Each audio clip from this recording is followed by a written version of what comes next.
참 예수님, 오늘은 연중 제31주간 11월 8일 목요일입니다. 먼저 복음 말씀을 듣도록 하겠습니다.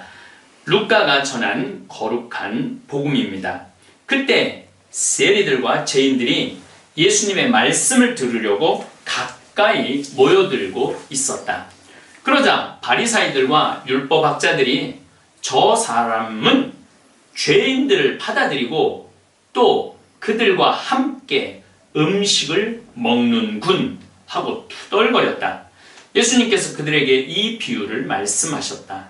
너희 가운데 어떤 사람이 양 100마리를 가지고 있었는데 그 가운데서 한 마리를 잃으면 99마리를 광야에 놓아둔 채 잃은 양을 찾을 때까지 뒤쫓아 가지 않느냐. 그러다가 양을 찾으면 기뻐하며 어깨에 메고 집으로 가서 친구들과 이웃들을 불러 나와 함께 기뻐해 주십시오. 잃었던 내 양을 찾았습니다 하고 말한다. 내가 너희에게 말한다. 이와 같이 하늘에서는 회개할 필요가 없는 의인 99보다 회개하는 죄인 한 사람 때문에 더 기뻐할 것이다. 또 어떤 부인이 은전 10립을 가지고 있었는데 한 립을 잃으면 등불을 켜고 집안을 쓸며 그것을 찾을 때까지 샅샅이 뒤지지 않느냐. 그러다 그것을 찾으면 친구들과 이웃들을 불러 나와 함께 기뻐해 주십시오. 잃었던 은전을 찾았습니다 하고 말한다. 내가 너희에게 말한다. 이와 같이 회개하는 죄인 한 사람 때문에 하느님의 천사들이 기뻐한다. 주님의 말씀입니다. 그리스도님 찬미합니다.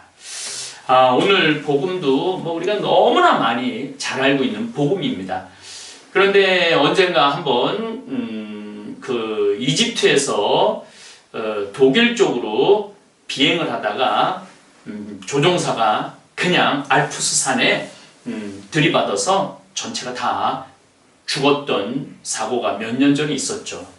사실은 그 조종사는 우울증에 걸렸고 아예 비행을 하면서 아예 알프스산에 그 비행기를 들이박으려고 마음을 먹었었어요.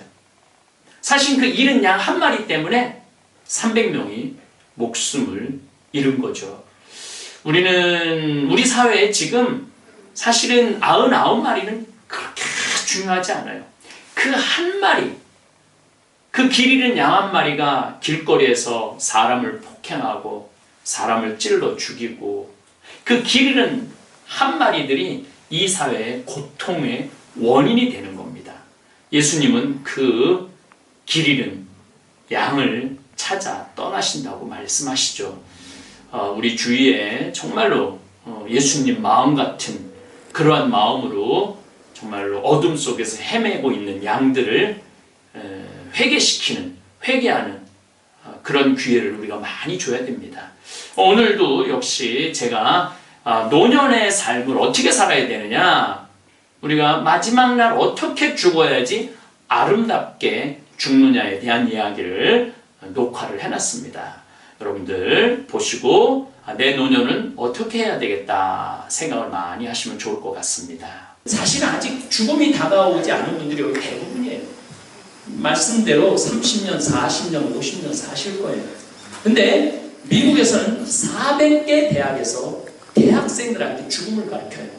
일본하고 미국도 고등학교 교과 내용 안에 죽음을 가르치게 돼 있어요. 왜냐하면 우리 삶 안에 죽음이 들어있고 죽음 안에 삶이 들어있기 때문에 그래요. 그리고 죽음을 생각해야만이 잘못된 판단을 하지 않아요. 1000년만이면 살 거야? 우리가 살다가 떠나는 거지. 그리고 죽을 때 여러분들 제발 심폐소생술 하지 마세요.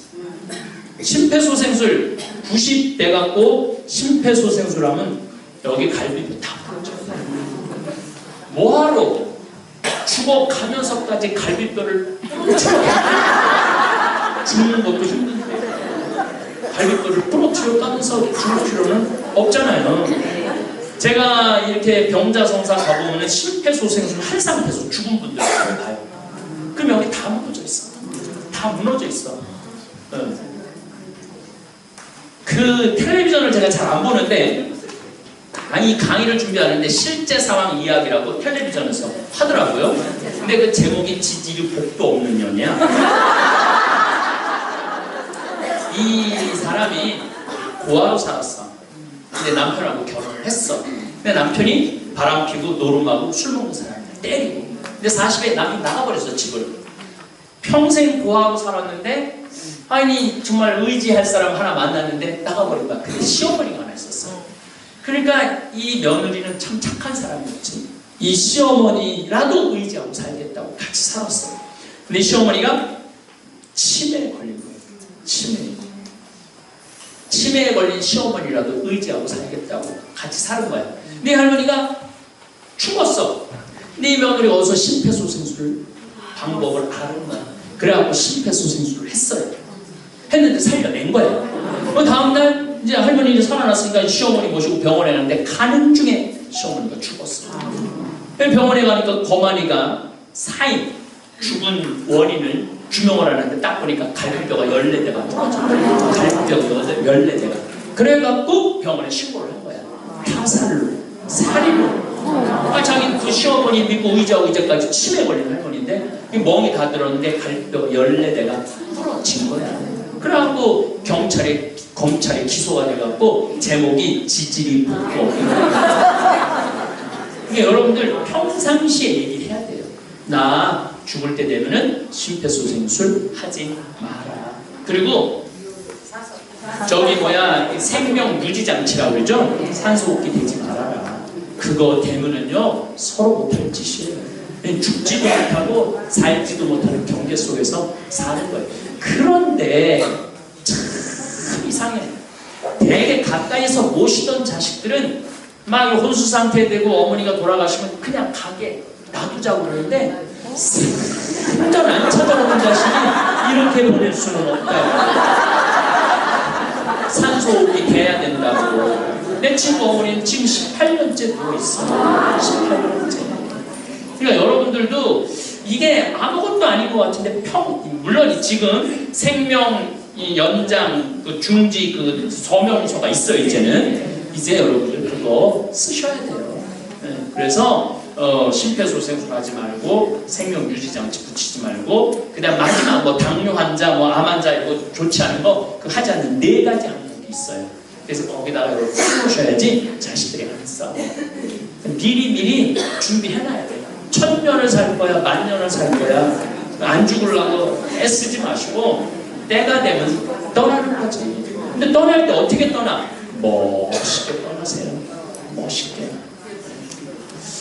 신부님, 저 이제 65인데 주머니에 돈 한 푼도 없는데 120년을 어떻게 살아요?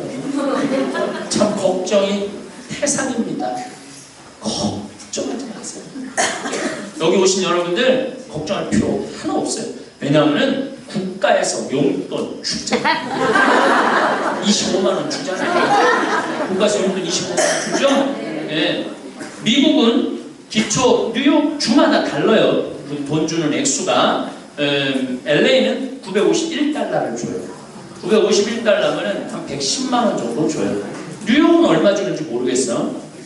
기초 노령연금 거의 500달러에서 1,500달러 사이는 줄 거예요. 700불에서 1,000불. 맞아. 1,000불이면 우리나라 돈 110만원. 700불이면은 그리고 또 다른 주에는 노인 아파트 그것도 따로 줘.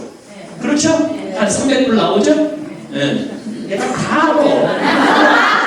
그러면 저기 막 증언한 분이 있어서 너무너무 좋네요. 근데 우리가 한 20년 전부터 5만원 기초 노령연금 나왔어요. 근데 이제 25만원으로 올라갔잖아요. 근데 앞으로 5년 내지 10년만 더 살면은 미국처럼 50만원에서 60만원 나와요. 걱정하지 마세요. 내가 한 20년 전에 5만원 나올 할머니한테 얘기했어요. 그 돈 아끼지 말고 그 달에 다 써라. 다음 달에 또 나올 테니까. 여러분들, 자식들이 그렇게 달달이 용돈 줘요? 아니, 못 줘요. 줄 수가 없어요. 여기 계신 분들 이제 나이를 먹으면서 자식들이 찾아오지 않고 연락하지 않는다고 섭섭할 필요 하나도 없어요. 왜 그러냐 하면은 지금 여러분들 자식들은 30대, 40대 되는 자식들이 많을 거야. 그럼 걔네들 유치원 보내고 학교 보내야 되고 대학 보내야 되고 결혼시켜야 돼요. 그럼 그 중간에 있는 자식이 이날이 저날 같고 저날이 이날 같은 엄마 신경 쓸 것 같아요? 하루가 급한 자식들 신경 쓸 것 같아요? 자식들 신경 쓸 수밖에 없어. 그냥 나한테 오는 관심은 결국은 멀어질 수밖에 없어. 그거를 이해를 하셔야 돼요. 그런데 문제는 꼭 자식이 효도해야만 행복해요? 자식이 잘해줘야만 행복해? 부모가 남편이 잘해줘야만 행복해? 그냥 내가 행복하면 안 돼? 아니, 자식이 잘해줄 때까지 기다려. 남편이 잘해줄 때까지 기다려. 그 전에는 나는 행복하면 안 돼. 그건 아니잖아요. 내가 행복하면 되지. 그리고 아까도 말씀드렸지만은 60살서부터 120살까지 여러분들 인생 책임져 줄 사람은 아무도 없어요. 누구밖에 없느냐면 나밖에 없어. 인생을 어떻게 살아야 돼? 주도적으로 살아야 돼. 주도적으로. 그리고 국가에서 용돈 나오잖아. 그거 쓰면 되지. 그리고 앞으로 5년 내지 10년이면 여러분들 70만 원에서 80만 원 나와요. 지금 사실은 우리나라 경제력이라는 여러분들 50만 원에서 60만 원 받아야 돼요. 지금 왜냐하면 그리스, 스페인, 이탈리아, 프랑스 다 우리나라하고 경제가 비슷한 나라들이에요. 그런데 대개 60에서 70만 원이 나와요. 한국만 25만 원. 많이 주는 게 아니야. 조금밖에 안 주는 거야.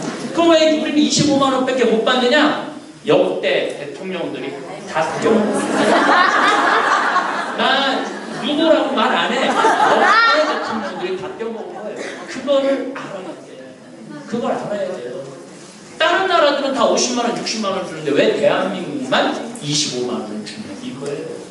그걸 알아야 돼요, 여러분들. 그러니까 여러분들이 이제 정치에도 관심을 가지셔야 돼요. 그냥 내가 선거할 때 책자 한 번 안 읽고 공부 한 번 안 하고 찍은 분들은 이건 민주주의 국가에서 살 자격이 없는 거야. 여러분 이제 공부하셔야 돼요. 누가 어떤 정책을 다른 거 없어. 나한테 돈 잘 줄 수 있는 이게 제일 중요해요. 여러분들한테는.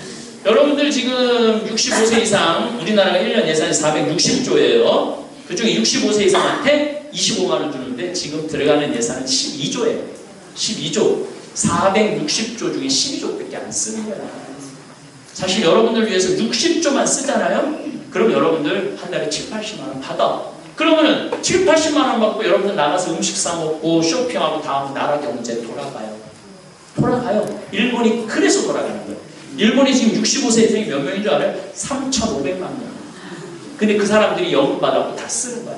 그래갖고 나라 경제가 돌아가는 거야. 근데 우리나라는 65세 이상 안 써. 20대, 30대 취직 안 하고 돈 안 써. 그러니까 나라 경제가 수출은 잘 되는데 나라 경제가 안 돌아가는 거예요. 그래서 써야 돼. 애들은 무슨 일을 해서든지 200만 원, 300만 원 벌었고 애들도 쓰고 여러분들은 연금 받아갖고 쓰고 그럼 우리나라 지금 경제력, 우리나라 수출 잘 되고 있어요. 경제력도 좋고 신용등급도 어마어마하게 높아요, 우리나라. 근데 우리나라 사람들은 걱정이 너무너무 많아. 내가 뭐 쓸데없는 걱정을 하고 있는 쓸데없는 걱정. 아, 신부님 말대로 다 썼는데 그때도 안 죽으면 어떻게 해요? 내가 기법 하나 알려드렸잖아요. 내가 다 썼는데도 그때도 안 죽으면 집에 가만히 그런데 돈을 쓰지도 않으면서 그 전에 가만히 앉아있지 마세요. 그래서 여러분 훌륭하신 거예요. 오늘 이렇게 1박 2일 오시니까 좋으시죠? 네. 근데 여기는 화요일, 수요일이 1박 2일, 목요일이 당일, 금, 토, 1이 2박 3일이야. 누가 제일 행복한가 봤더니 금, 토, 1 이런 사람이 제일 행복하다.